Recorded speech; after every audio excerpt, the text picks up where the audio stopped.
கட்டிட கலையின் வடிவமாகவும் பார்க்கலாம்.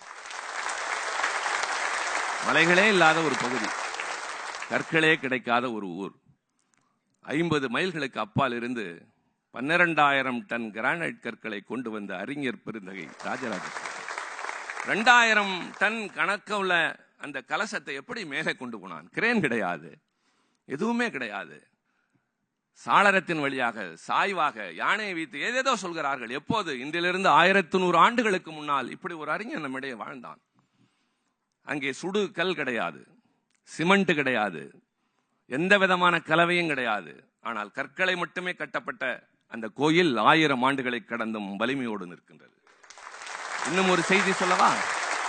தமிழர்களை பெருமை கொள்ளுங்கள். யாராவது பொறியாளர்கள் வந்தால் அவர்கள் கவனத்திற்கும் சொல்கிறேன். அவ்வளவு பெரிய அந்த கோயிலின் அடித்தளம் வெறும் 4 அடி மட்டும்தான். தொல்பொருள் ஆராய்ச்சி அதை சுற்றி பல மீட்டர்களுக்கு இடையில் கட்டடங்கள் கட்டக்கூடாது என்று சொல்கிறார்கள். சட்டத்தை மீறி ஒருவர் கட்டடம் கட்ட முனைகிறார். ஆழ்துளை கிணறு இடுகின்றார். ஆழ்துளை கிணறு போய்கொண்டே இருக்கிறது, கல் கிடைக்கவே இல்லை, வெறும் மண்ணாகவே வந்து கொண்டிருக்கிறது. என்ன காரணம் தெரியுமா? அன்றைக்கே இந்த அடித்தளத்தில் மண்ணை வைத்து நிரப்பினால் பூகம்பத்தை தாங்கும் என்ற அறிவு ராஜராஜ சோழனுக்கு. நான் பேச்சின் உடைய இதையும் சொல்லி ஆக வேண்டும். தமிழன் என்று சொல்கிற போது, தமிழ் மொழி என்கிற போது நம்முடைய பெருமைகளை உங்கள் பிள்ளைகளுக்கு போய் சொல்லித்தாருங்கள். இது வெறும் என்னுடைய பேச்சு மொழி அல்ல. அம்மையார் மீரா நாகராஜன் சொன்னதை போல ஒருவருக்கு ஒருவர் தன்னுடைய உணர்வுகளை வெளிப்படுத்துவது மட்டுமல்ல, அது ஒரு உள்ள கிளர்ச்சி. பேசுகிற போது பெருமிதம் வர வேண்டும். என் வரலாறு, என் இனம், என் மொழி என்று சொல்லுகிற போது. கோடை காலம் வந்தால் குடிக்க தண்ணீர் இல்லை, விவசாயம் பட்டு போகின்றது, கால்நடைகள் செத்து போகின்றன. என்ன செய்வது? ஏரி குளங்கள் தூர்ந்து போகின்றன, வானம் பொய்த்து விடுகின்றது. தவிக்கிறார்களே, இதற்கு என்ன வழி என்று யோசிக்கிறோம் இந்த காலத்தில். ஆனால் 2000 ஆண்டுகளுக்கு முன்னால் பெருகி வருகின்ற ஆற்றின் நீரை ஒரு குறிப்பிட்ட இடத்தில் தேக்கி வைத்தால் தேவையான நேரத்தில் திறந்து வைத்துக் கொள்ளலாம் என்ற அணை கட்டுகிற அறிவு கரிகால் பெருவளத்தானுக்கு இருந்தது. தமிழ்நாட்டில் கல்லணையில் ரோம் நாட்டிலிருந்தும் கிரேக்க நாட்டிலிருந்தும் வந்து கல்லணையை பார்த்து விட்டு போனார்கள் தமிழர்களே. நம்மில் பலர் அதை ஒரு சுற்றுலா தலமாக கூட போய் பார்ப்பதில்லை. அஜந்தா குகை ஓவியங்களை பார்க்கிறவர்கள் புதுக்கோட்டைக்கு பக்கத்தில் இருக்கிற சித்தனவாசலை போய் பார்த்ததில்லை. எல்லாம் நம்மை சுற்றி இருக்கிறது. நான் சுருக்கமாக சொல்கிறேன். இப்போது ஏன் இதை சொல்ல வந்தேன் தெரியுமா? ராஜராஜ சோழன் அதை கட்டி கொண்டிருந்த போது புழக்கத்திற்கு வந்த மொழி ஆங்கில மொழி. ஷேக்ஸ்பியர் வாழ்ந்தது 16வது நூற்றாண்டில். ஆனால் ஷேக்ஸ்பியரை உலகம் அறியும். 2000 ஆண்டுகளுக்கு முன்னால் வாழ்ந்த என் பாட்டன் திருவள்ளுவனரை பாட்னா அறியாது. பிரெஞ்சு மொழி நடமாடத் தொடங்கியது 8வது நூற்றாண்டில், ஜெர்மன் மொழி 6வது நூற்றாண்டில். சொல்லிக்கொண்டே போகலாம். உலகின் தொன்மையான மொழிகள் என்று வடிகட்டி நிறுத்தினான் 6 மொழிகளை. கிரேக்க மொழி, லத்தீன் மொழி, ஹீப்ரு மொழி, சீன மொழி, சமஸ்கிருதம், நம் தாய்மொழி தமிழ் மொழி. இவ்வளவு பெருமை பேசுகிற நீ ஏன் தமிழை 6வதாக சொன்னாய்? கேட்கலாம் நீங்கள். கிரேக்க மொழி இப்பொழுது புழக்கத்தில் இல்லை. ஹீப்ரு மொழியிலே தான் முதலாக விவிலியம் என்கின்ற பைபிளை எழுதினார்கள். அதனாலே ஹீப்ருவை புதுப்பித்துக் கொண்டிருக்கிறார்கள். லத்தீன் மொழி அந்த காலத்திலே இல்லாமல் போனது. சீன மொழி என்பது படவடிவில் இருக்கிற எழுத்துக்கள், எல்லோராலும் பயன்படுத்த முடியாது. சமஸ்கிருதம் எழுத்து மொழிதானே தவிர அது பேச்சு மொழி அல்ல. சமஸ்கிருதத்தில் 2 பேர் பேசிக்கொண்டார்கள் என்று எந்த இடத்திலும் நீங்கள் இனங்காண முடியாது. நான் எதையும் குறைத்து பேசவில்லை, வரலாற்றை சொல்கிறேன், ஆதாரங்களை சொல்கிறேன். 2 பேர் பேசிக் கொள்கிற போதுதான் அது மக்களின் மொழியாகிறது. இலக்கியம் இருக்கலாம், அதில் பல உன்னதமானவை இருக்கலாம். ஆனால் பாமரன் பேசுவதுதான். அவர் சொன்னாரே சிந்து பைரவி, அதில் ஒரு பாடல் வருமே, என்ன அழகான வரிகள். சேரிக்கும் சேர வேண்டும் அதற்கு ஒரு பாட்டுப்படி என்றார். சங்கீத கலாசாலைகளை உட்கார்ந்து கொண்டு கைதட்டுகிறவர்களுக்கும் தாளம் போடுகிறவர்களுக்கு மட்டுமல்ல சங்கீதம், காதிலே கேட்கிறவனுக்கும் ஆடு மாடுகளும் கூட தலையை அசைப்பதுதான் உண்மையான இசை. அதுபோல மக்கள் மொழி, இருவர் பேசிக்கொள்கிற மொழி என்று சொல்கிற போது இந்த மொழிகளுக்கு அடுத்து நம்முடைய தாய்மொழி மட்டும்தான் காலங்களை கடந்து இன்னமும் இருக்கின்றது. ஐயா மோகன் அவர்களே, அம்மையார் மீரா நாகராஜன் அவர்களே, உங்களை நான் அன்போடு கேட்டுக்கொள்வேன்.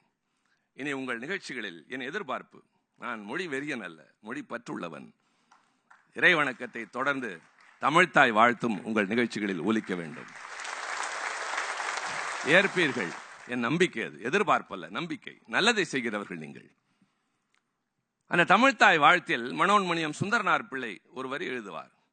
சிதையா உன் சீரிழமை திறன் வியந்து. காலம் தன் முத்திரையை யார் மீதும் பதிக்காமல் போவதில்லை. எதன் மீதும் அதன் அழுத்தம் இல்லாமல் இருப்பதில்லை. அதன் சுவடு எல்லாவற்றிலும் இருக்கும். மனிதர்கள் முதுமை அடைகிற போது தோற்றத்தை தொலைக்கிறார்கள். இடம் மாறி போகிறது, உருக்குலைந்து போகிறது. ஆனால் சிதையா உன் சீரிழமை திறன் வியந்து. நான் சிலிர்த்து போவேன் அதை கேட்கிற நேரத்தில் எல்லாம். காலம் மாற மாற வளர வளர தமிழ் சிதையாத இளமையோடு இருக்கிறது. சீரிழமை, சிதையாத உன் சீரிழமை என்று சொல்கிறார். கால்டவெல் போப் இங்கு வந்தார், ஒப்பிலக்கணம் எழுதினார்.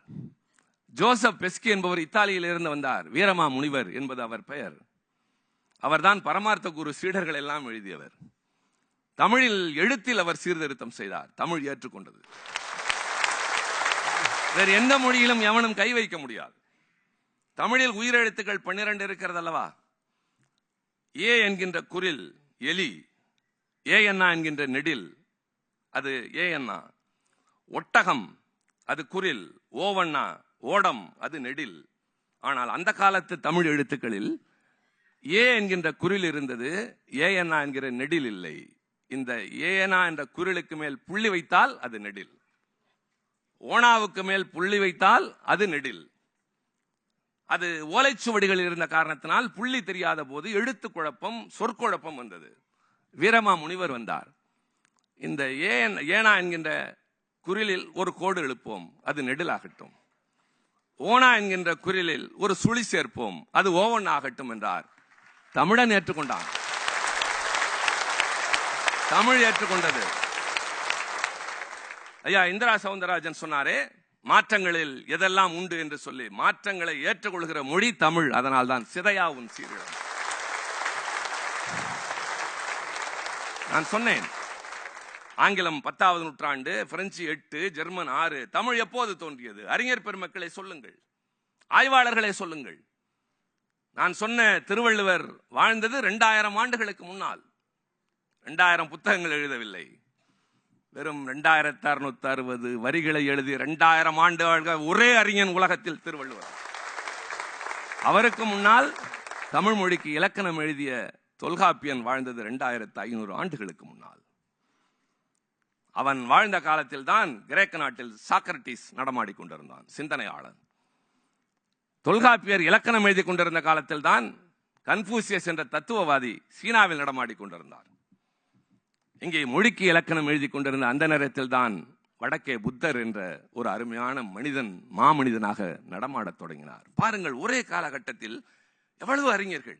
சாக்ரட்டிஸ், கன்ஃபூசியஸ், புத்தர், இங்கே தொல்காப்பியன். அவர்கள் வாழ்க்கைக்கு வழிகாட்டி கொண்டிருந்தார்கள். இவன் வாழ்க்கைக்கே நாதமாக விளங்குகிற மொழிக்கு இலக்கணம் எழுதி கொண்டிருந்தான்.